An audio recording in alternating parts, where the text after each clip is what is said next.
Hi and welcome back to Classic MGB. Now, today's the day we finally start our trip to the Isle of Man. So, it's Sunday morning. We're going to actually drive to Stafford, which is a sort of bit further than halfway point later on. But we won't be starting till a bit later because my wife's got a choir concert that we're under pain of death to miss, so we will be doing that. I've put my rally plate on. I'm going to load the car up. We're pretty much ready to go. Wish me luck. Well, we're off. It's 8:20 on Sunday the 14th of July. Now, for those of you that don't know, perhaps people that live not in the UK, England are in the final of the Euro 2024 Championships, and they started 20 minutes ago. So I'm assuming there probably won't be a great deal on the road. And to be honest, we're going to listen to it on the radio. So I'm guessing we probably won't do too much on the way. So first step, Stafford services on the M6, a mere 130 miles away.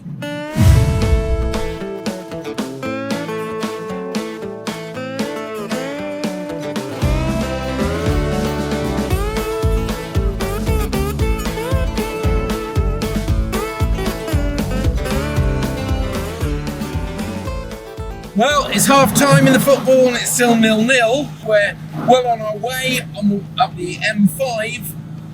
Next stop will be Stafford services in 104 miles. How you feeling? Great. Really? Yeah. Yeah! We're on holiday. We're on holiday, that's exactly right.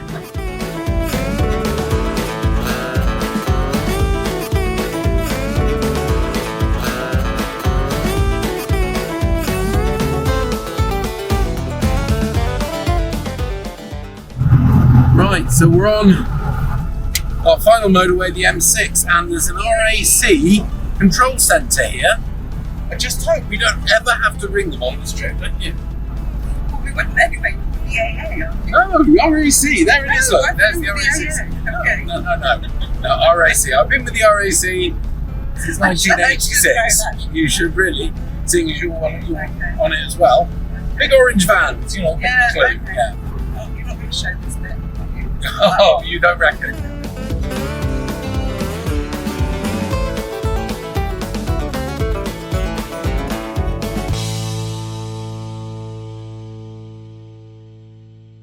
Well, there you go. It's 5 to 11 on Sunday night.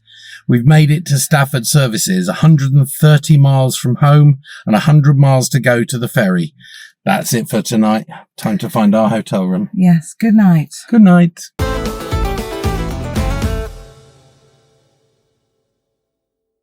Well, here we are on Monday morning and we're just about to set off from Stafford services. It's just after 10 o'clock, so we should have plenty of time to make the ferry.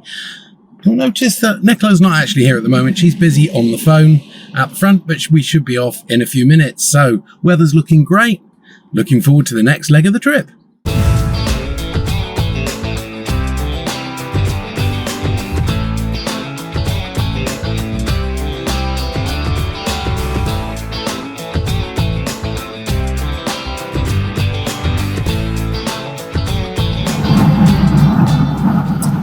We've been quite lucky with the weather, haven't we? So far, fingers crossed.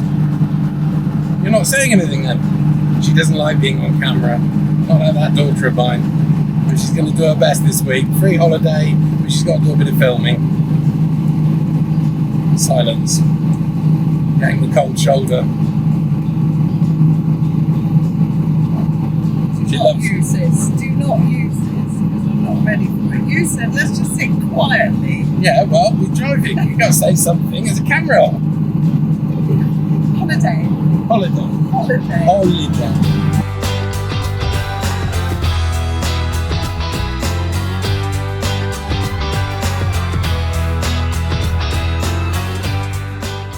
The sun was shining, and after a good run up the motorway, we arrived at the ferry port in Heysham in good time. A slightly confusing entrance led to us missing the check-in booth and doing a loop of the car park as directed by a man in a high-vis jacket with pretty tired arms, as we weren't the only ones to do a lap of the car park before checking in. However, once we found the booth, check-in was simple using a single QR code, and soon we were directed up the ramp to the holding area where we met up with several MG owners and their cars. After a quick coffee in the terminal, we were ready to go.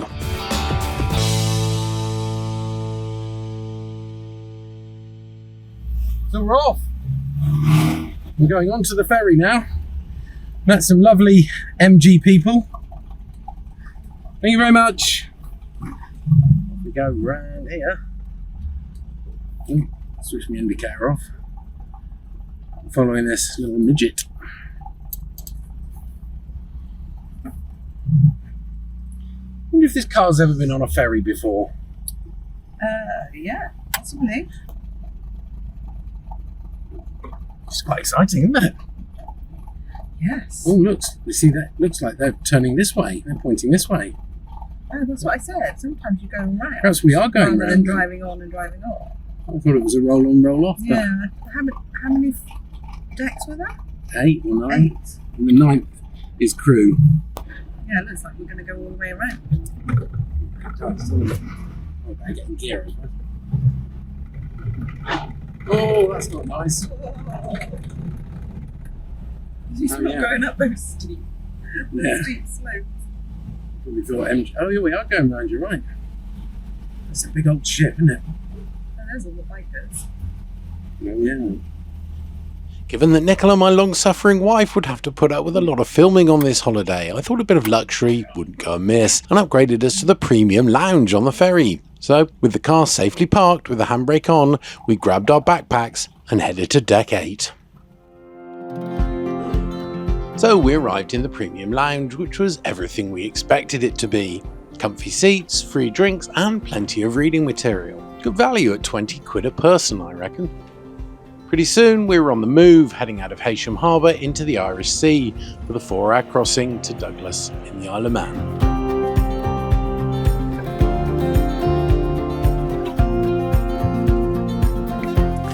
Well, we're still on the ferry, and what better way to while away the hours on the ferry than the latest copy of Classic Car Weekly.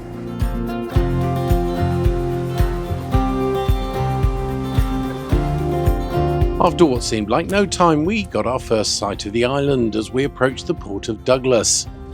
So we're just coming into dock to Douglas.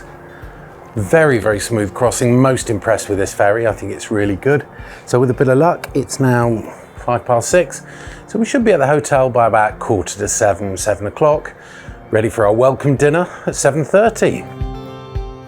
After a bit of manoeuvring, the ferry docked and we took the lift to the car deck. So our first look at the Isle of Man now. Hang on, what's going on with the sat nav? Whoa, could you plug my phone in?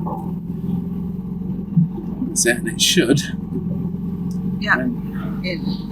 Okay, so with a bit of luck, it should connect and tell us where we're going. Have you got the customs control? That's interesting. So, what's it saying is the first?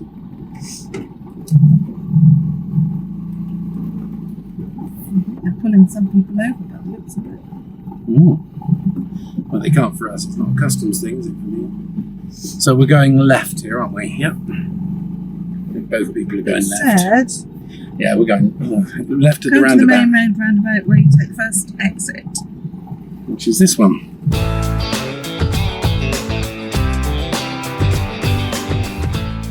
With the excellent step-by-step directions in the route book expertly communicated by my co-driver, we were soon on the road out of Douglas and experiencing our first look at the roads on the island.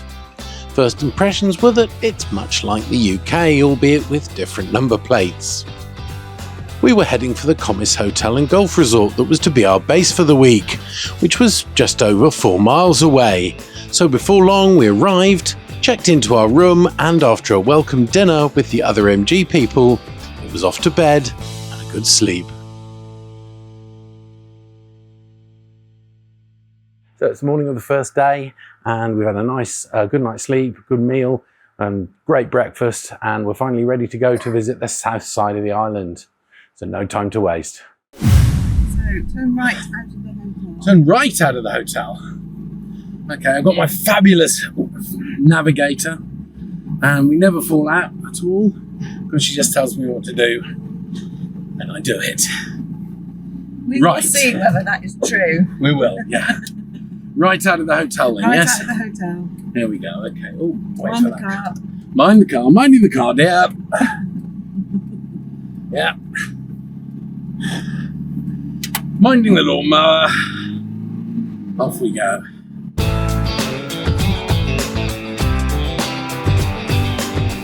The route book supplied in the pack from the MG Owners Club is excellent and suggested detailed routes for each day.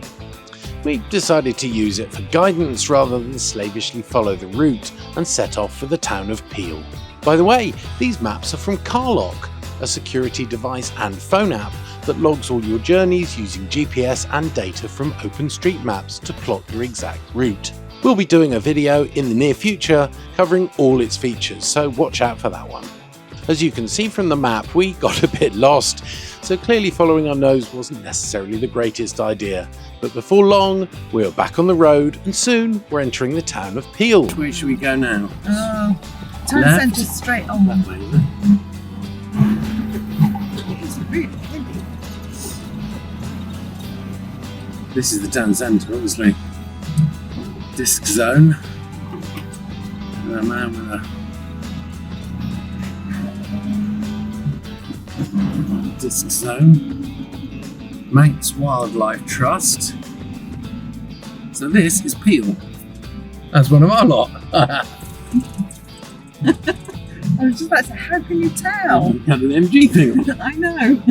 So a well-being studio.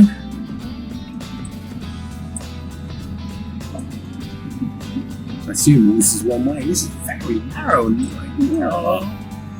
90 so degree glad I'm not bend. driving. Oh, yeah. Oh my God. Are you sure this is for cars? I don't know. Well, You're going to get to a dead end. it feels It's a like music shop.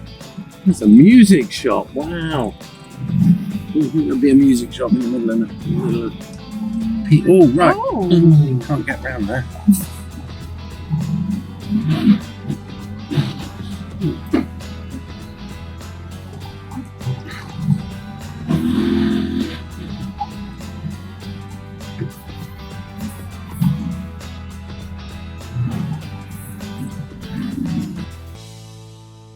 We managed to find a parking space on the quay and went for a wander. Peel is a lovely little town situated at the mouth of the River Neb. It's also the island's main fishing port, and the harbour houses several trawlers as well as a wide range of leisure boats. There's a wide sandy beach, not too busy today though as the weather wasn't great, and this is overlooked by the rather splendid ruined castle that can be explored by more intrepid visitors.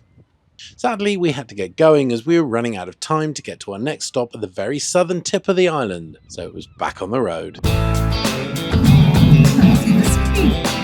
Oh, yeah. Looks like it's brightening up a bit as well. I'd say that's brightening up, yeah. Looks like he's turning. Fantastic. There it's turning. There is a turning, yeah. Yeah. I think it's stopping. Oh, right on a bend. That's it's a hell of a place to stop. Right on a bend, isn't it? It's obviously like a. That was very politely said. Hello. The camera's on. You're funny. Yeah, you have. You have. Well, there you are. I'm always polite. You wouldn't have said that.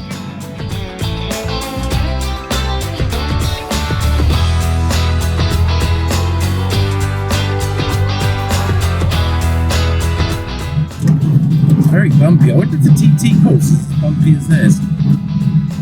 Who knows?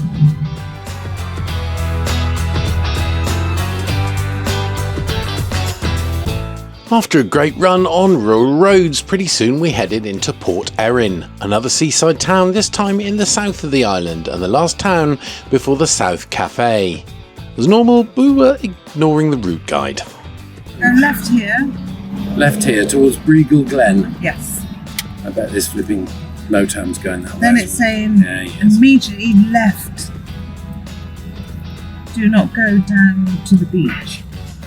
Well, it's saying left here, Yeah. and then it's saying right. Oh, okay. My nav is saying So right. it says turn left here, and then it says immediately take the left turn. Well, Do not go down towards the beach. my nav is saying go down towards the beach, so we're going to go down towards the beach. Okay. It's telling you not. I know, but we want to see the beach, don't we? We can always come back. I mean, this is the way the nav is said to go. So, oh, look at that! This is Port Erin. It's a shame you couldn't stop here, really, isn't it? This is very pretty, isn't it? Yeah. And it says to go back up here. Okay. So it's just on the back. Yeah. This is why they said don't do it. It's a bit steep. Yeah. So, and then straight here. So that will take a couple of steps like this. Oh, wow, look at this. Loads of empties. Yeah.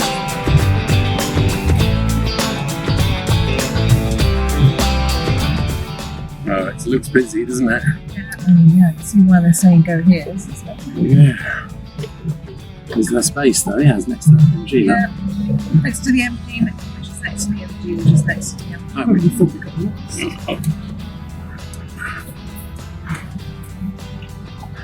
There we go. Yeah, we made it.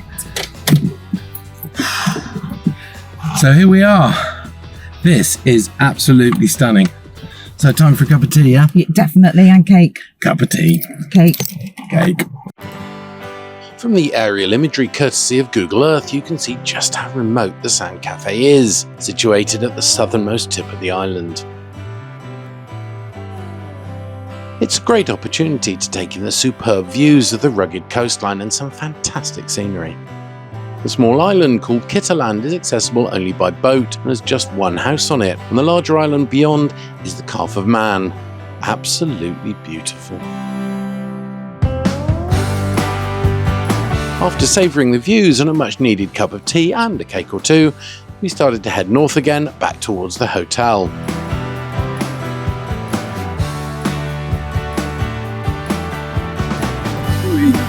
Oh, bumpity bump. Cup of tea and that scone is just... Yeah, it's bouncing around a bit now, isn't Yeah. it?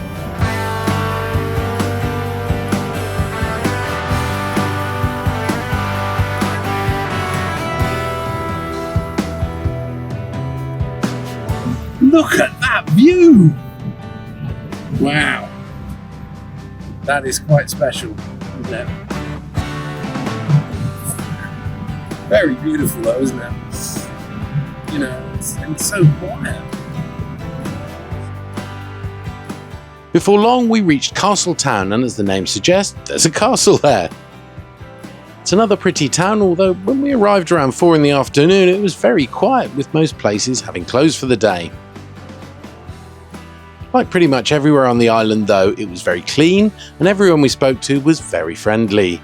We found a bench, and I've been instructed by she who must be obeyed to sit on this bench, and it's a grumpy partner's bench. Now, I don't think I'm grumpy at all, but obviously I am sometimes, just not on camera. So after a good look round, we climbed back into the car and set off back to the hotel. That was nice, wasn't it? Yeah, The it was. weather's nice. The weather forecast's been bang on so far, hasn't it? And warm, actually. It has warm, yeah. I got my hoodie off now.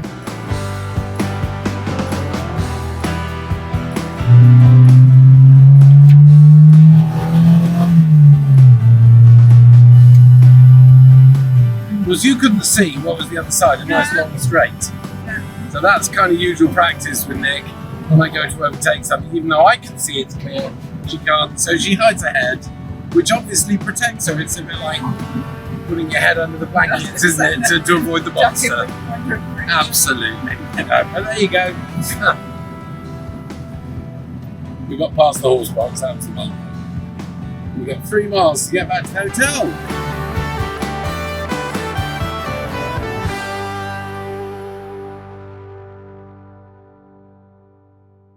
The tour included a group dinner every night, and this was a great opportunity to relax over a drink or two in the bar and chat over the day's experiences before a welcome night's sleep. So it's Wednesday morning and the weather is beautiful. I've even got my shorts on, which is fantastic. And we've got a nice run for about an hour up to the Isle of Man Motor Museum. So you're looking forward to that, aren't you? I actually cannot wait. This is a highlight of this trip at Motor Museum. Sarcasm is one of her strongest points. Hence bringing a book. Hence bringing a book. Whilst Nick was a little apprehensive, I wasn't. I love motor museums, so today was probably the day I was most looking forward to, as I'd heard that the museum was pretty special. The route covered part of the TT circuit, which we're due to do tomorrow, and before long we were turning into the Isle of Man Motor Museum. The MG Owners Club had arranged for the museum to be open specially for us, as it's normally closed on a Wednesday, so it was a real treat to have exclusive access. Once we'd done the obligatory drone shot of us all parked outside, in we went.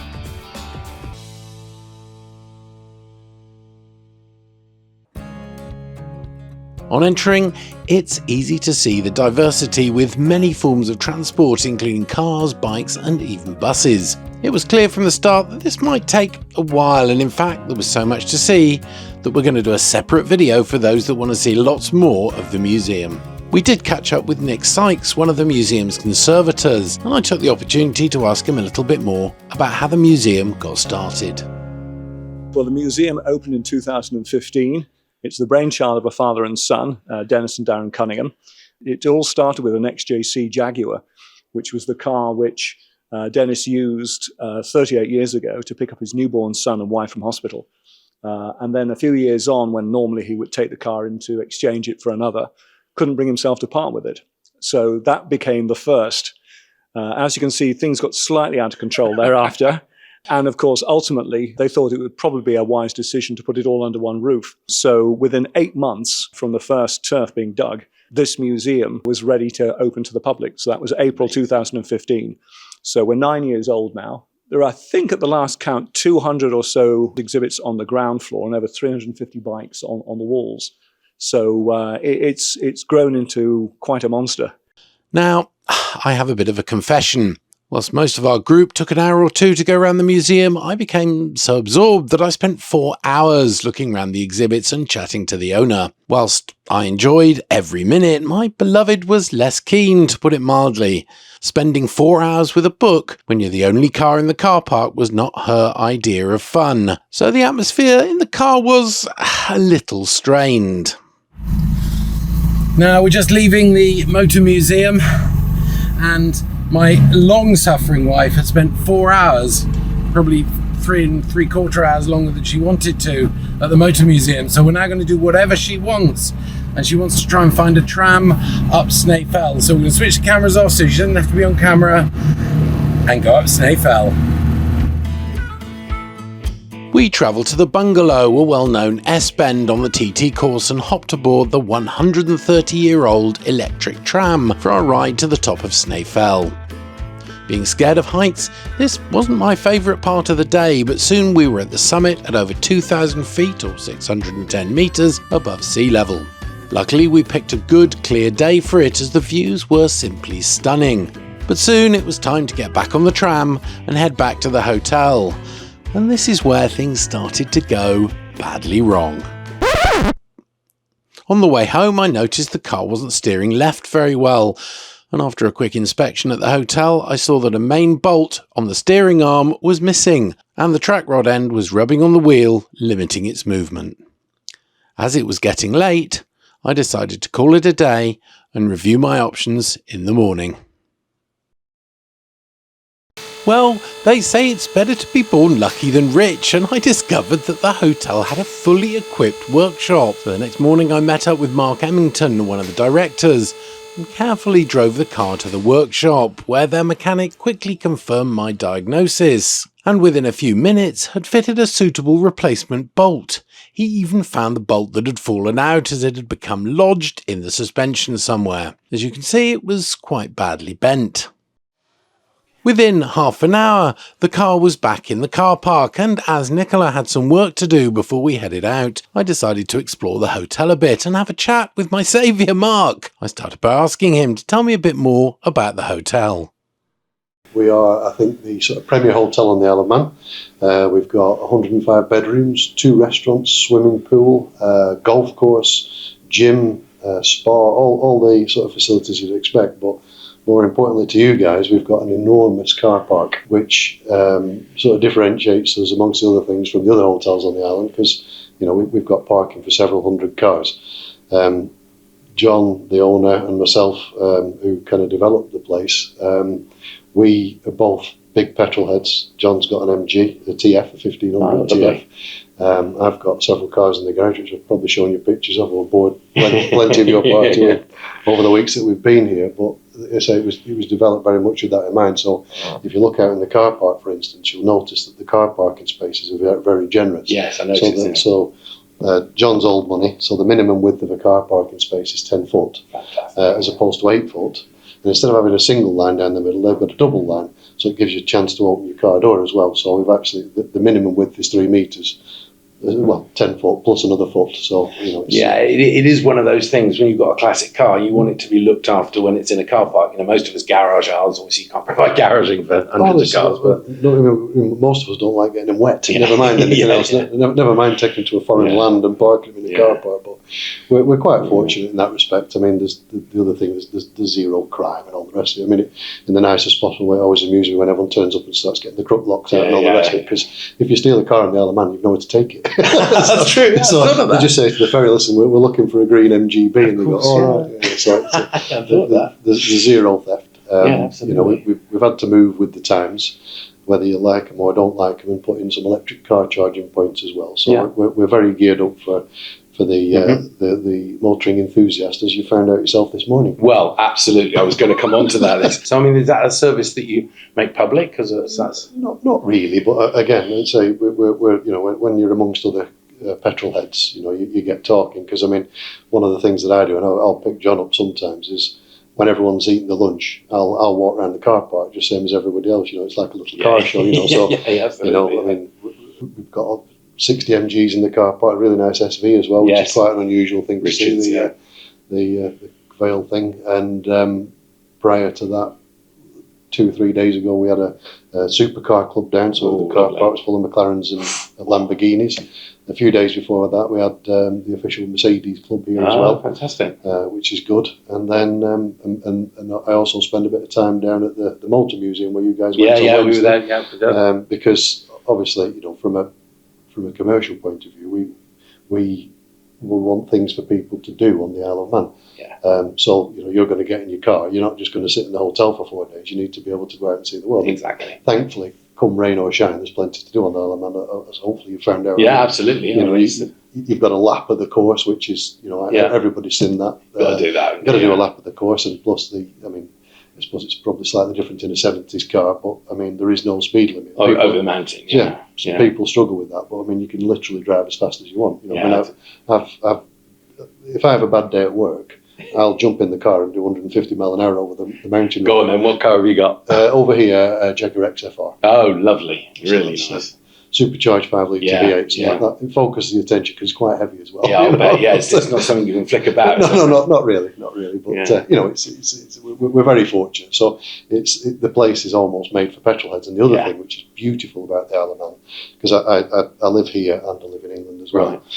I can lose my driving licence driving from the motorway to my house in England because there's so many speed cameras. There are no speed cameras on the Isle of Man. They put one up once. And somebody set fire to it, so they've never put it back up again. So that's that. So that's probably talking about the broader thing. But I mean, obviously, coming back to the hotel, you guys, because I mean, it's a big party. It's great to always have Rich and the crew. I mean, you almost become sort of colleagues really because of these sort of things. But you've got your own room upstairs where you can have your own kind of gala dinner every night. That's really nice. And I mean, for me, the workshop has saved the week, really. Yeah. And I think that's something that if you've got an old 50-year-old car, you're kind of very scared of taking it a distance. And that's partly why you do these organised trips. Yeah. But to have a facility at the hotel, it's got to be a selling point. Yeah. Well, that if there's a major, you've got a ramp, you can get up and have a look underneath it. A ramp and a carpet, and it's like a big building. It's got it's a fully functioning workshop. Yeah. There's also a huge motorsport heritage on the island as well, which I mean, everybody's heard of the TT, but what people probably don't realise is that it kind of I think there's people may have heard of the Gordon Bennett races. And so the TT was cars and motorbikes for an awful long time. Right. And we had a guy called Vivian Bush came over. He's a member of the I think it's the Bentley Drivers Club, and a boy, but very long story short, in 1922, W.O. Bentley brought a series of 3-litre Bentleys over here, Right. prior to racing at Le Mans. So this was one of his first sort of big races, because it was a big deal. And he won the team's trophy that year, so that was 1922. Right. So in 2022, 100 years later, he had the vision to bring 100 3-litre chassis Bentleys over 100 years later. So this car park was full. What we did was we read all the disclaimer notices in the car park, because we didn't want to be trying to insure 100 vintage Bentleys. It's lovely to come to a place like this that's got the right level of luxury, and it's run by a petrol head. Mark, thank you very much. No, it's a pleasure. Nice to see you. All right. Yeah, cheers, guys. Thank you. So once Nick had finished her work, we set off to do a circuit of the famous TT course. So here we are on the last day, and we're about to do the full TT course. So we're just on the outskirts of Douglas, and we're just passing the pits and the start-finish straight. We're doing 36 miles an hour because we are actually in a 30 mile an hour limit. Time it to see how long it takes us. We could do, yeah. At the time. Okay, let's see how long it takes us.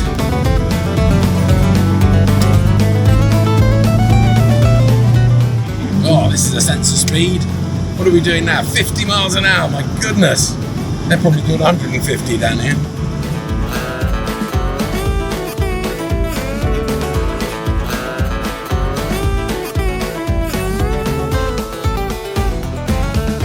Interestingly, they leave the corner signage and a lot of the barrier padding up between the main TT in early June until the Manx Grand Prix in August, so it was easy to recognise some of the famous corners. Oh, this is a big quick corner, I would think. There's camera positions here, look, all these scaffolding positions are up. Yeah, around here.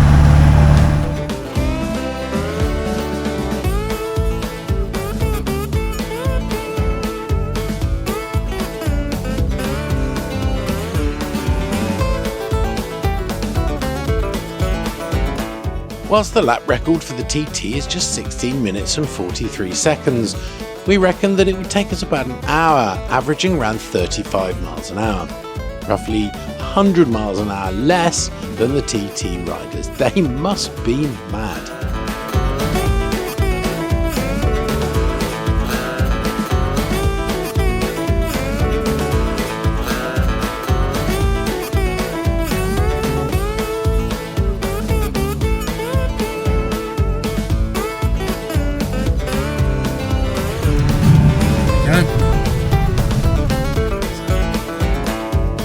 Formula One drivers often complain about traffic, and that's one thing that we had to contend with that of course the TT riders don't.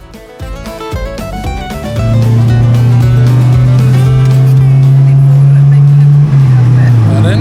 Go forward, it helps. Yeah. Come on.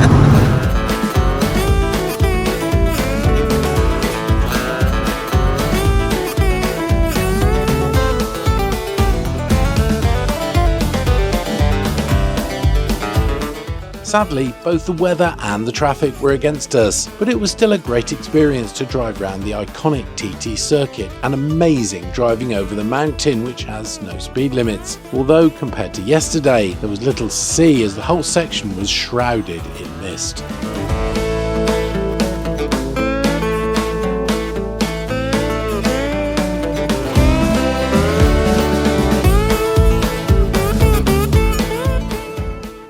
Craignabar is probably one of the most iconic corners on the TT route, and you can see why. A long straight followed by a 90-degree corner at the hotel. In the TT, the bikes are doing about 200 miles an hour down the straight, unlike us.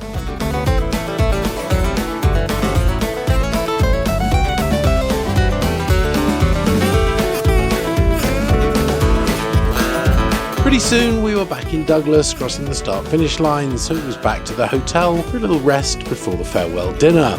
I took the opportunity to have a chat with a few of my fellow guests to see what they thought of the tour. We haven't done many tours with the AMG Owners Club, but this has been fantastic.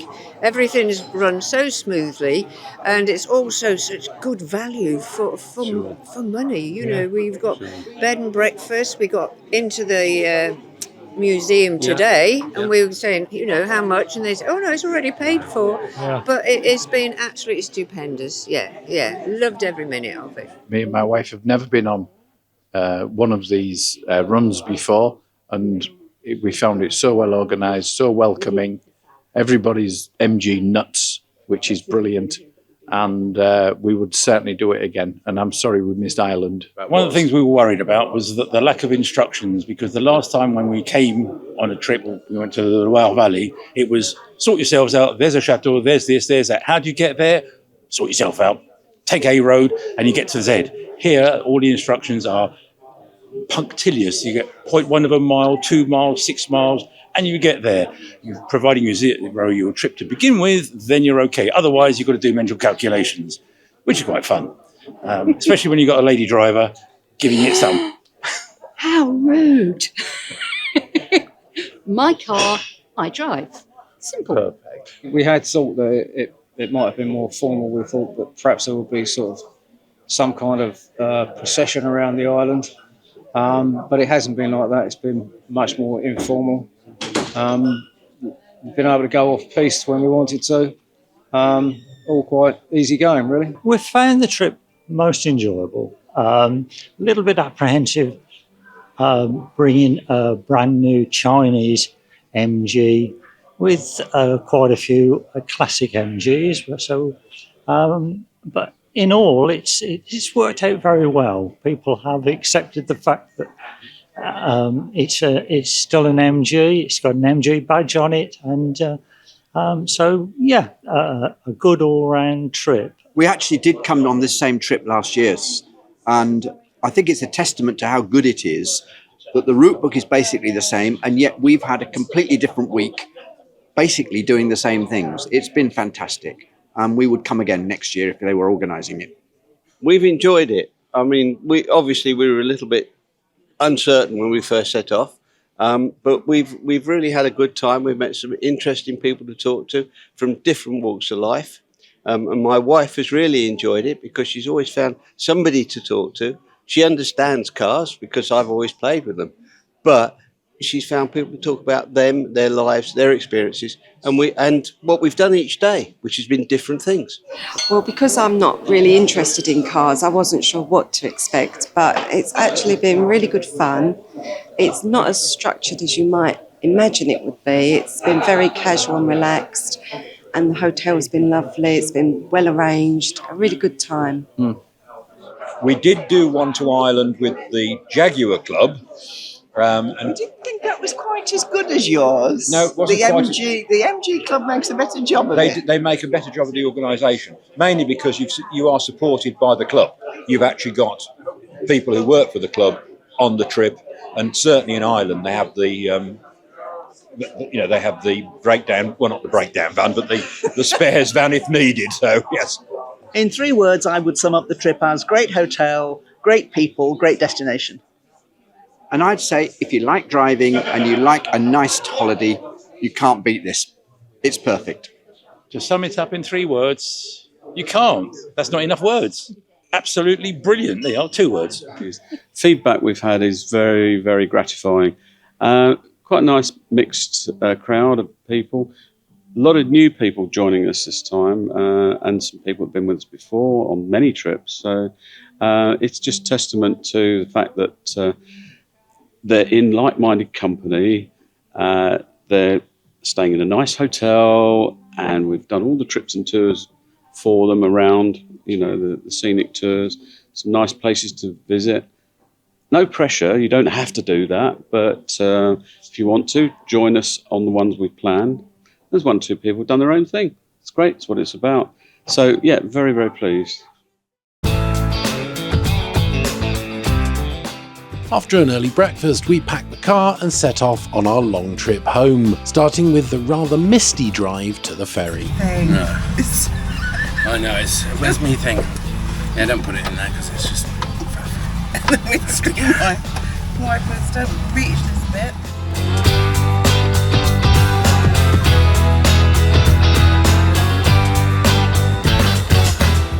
The check-in was easy and the ferry was on schedule, so in no time we were driving aboard.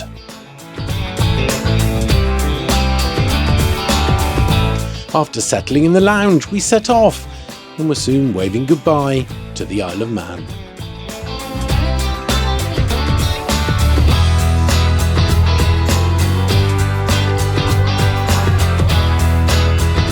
Before long, we were heading into Heysham Harbour and some much better weather, although with temperatures forecast to reach 30 degrees and a 6-hour drive in a non-air conditioned MGB GT. Some might disagree.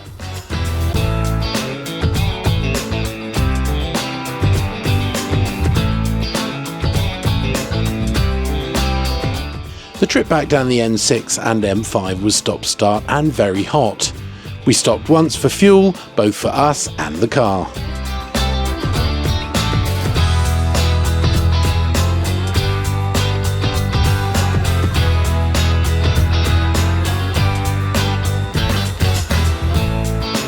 It's always nice to get onto your local roads knowing you're close to home and a step closer to a welcome cold drink.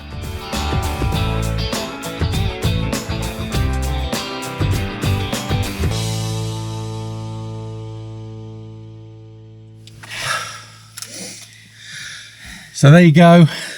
6 hours after leaving Heysham, we're finally back home. And do you know what? All those spares I bought, didn't use any of them. Just needed one bolt. Yeah, which we didn't have. Which we didn't have. But it's been a fantastic week, courtesy of the MGOC.